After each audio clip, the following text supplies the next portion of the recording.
Ibigay na. Ikaw din may testimony ka din eh. Ay, dito tayo anak ko. Kasi dito tayo ba?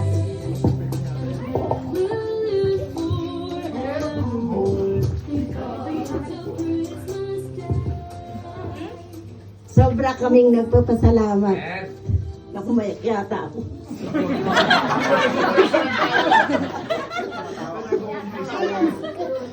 Wala pa kayo. Kunin yung balde. Ako yung balde. Grabe.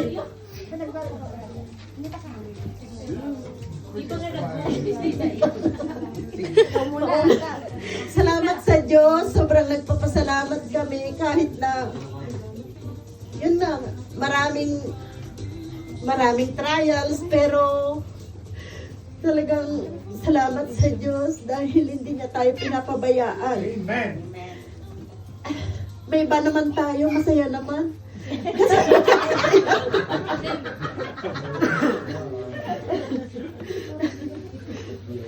Salamat talaga sa Panginoon. Despite yung congratulations kay Kim. Napakagaling. 7 awards from school this year.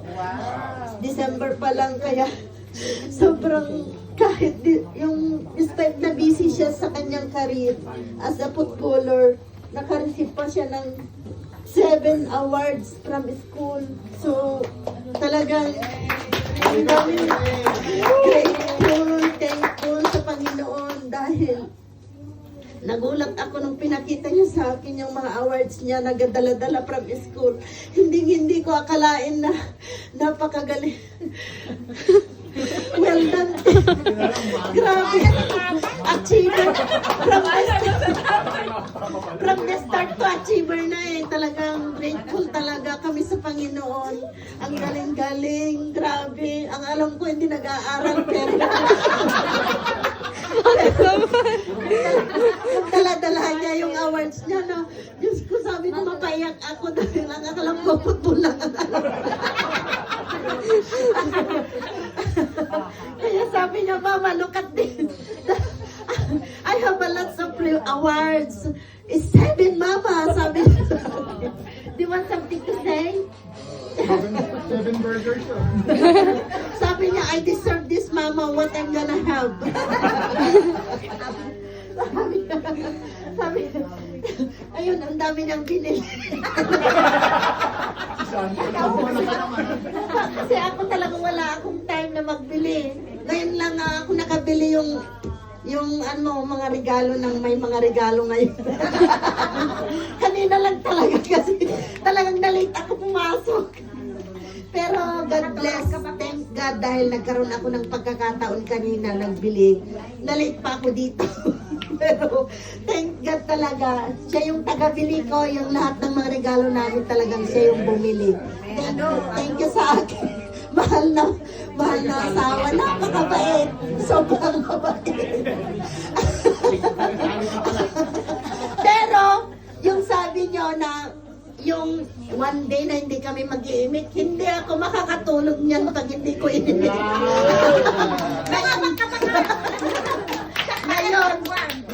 ngayon din. Kakausapin ko na siya. Hindi ko pa mapapalampas yun talaga. Gusto ko nang kausapin. Kasi ayaw kong may sakit ng loob ako.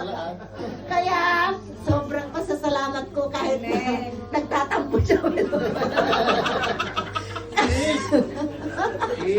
Grabe! Thank you, Lord! Salamat! Talaga yung babalik lahat namin ito. Ikaw na. Papasalamat din ako sa Panginoon. Sa... ilang taon naman? 13 years. Ito. So, yung inaasam ko na mangyayari na magkakaroon po ako ng passport. So, nangyari na dahil kay Sis Jen din. Kasi iniwan din ako na nauna sa ano.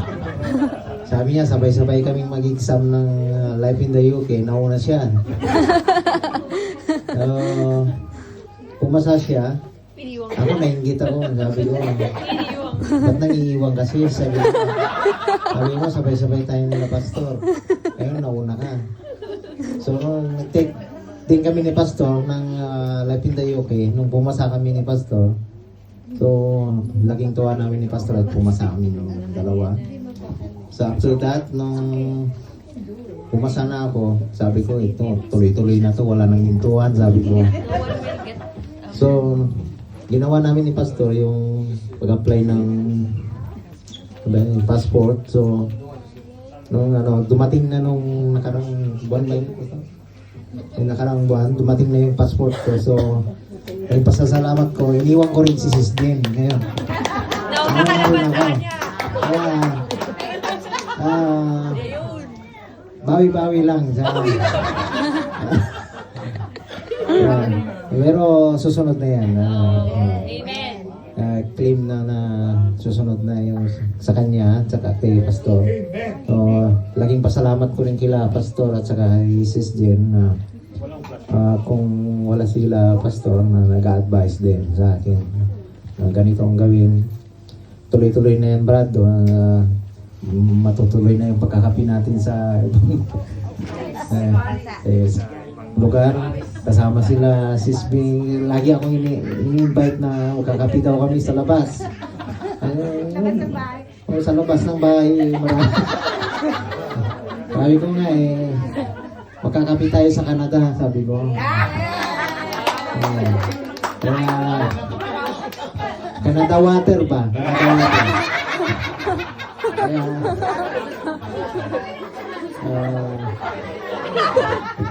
Kaya ko sila sa Canada.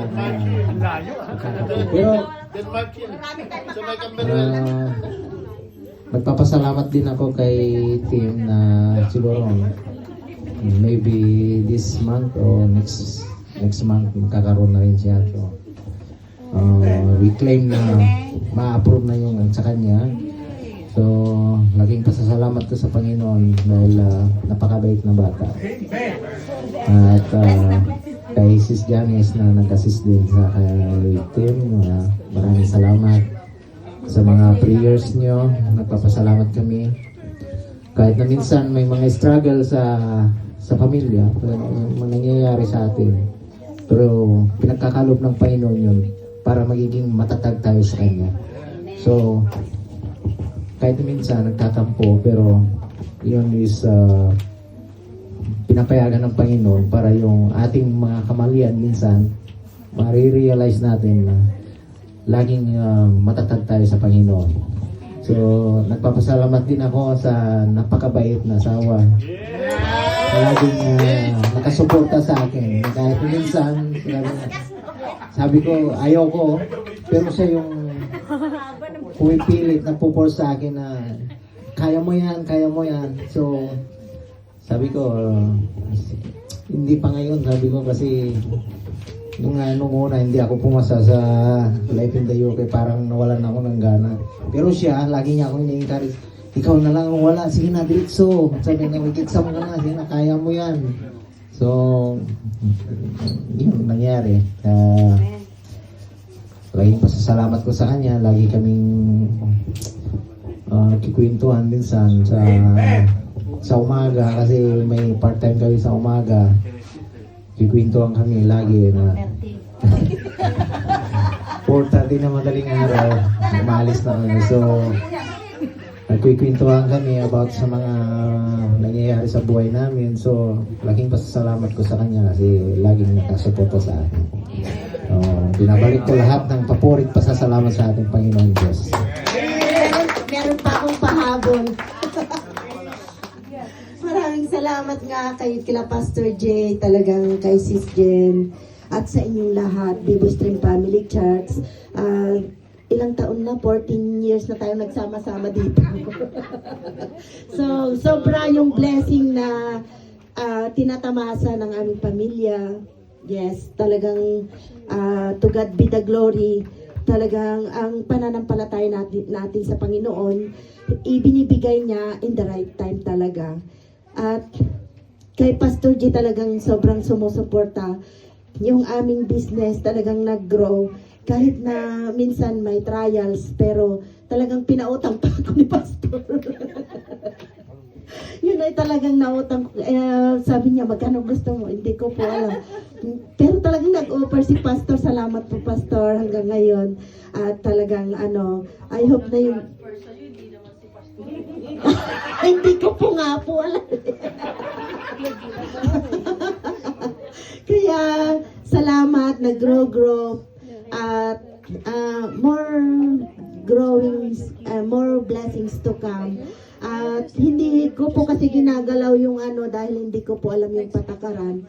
Pero andun lang talaga yung kanyang income. So yung nag-i-income lang, tatlo kami nila, Brother Sanit saka si Brother Jomar. So yun lang yung tsaka yung mga kailangan. So andun lang yung grow talaga, nagaganon siya. So yeah, in the next 2 years talagang nalaki na po. Amen to God. Glory to God. So yun, may plano ang Panginoon para doon siguro. Amen. Thank you, thank you.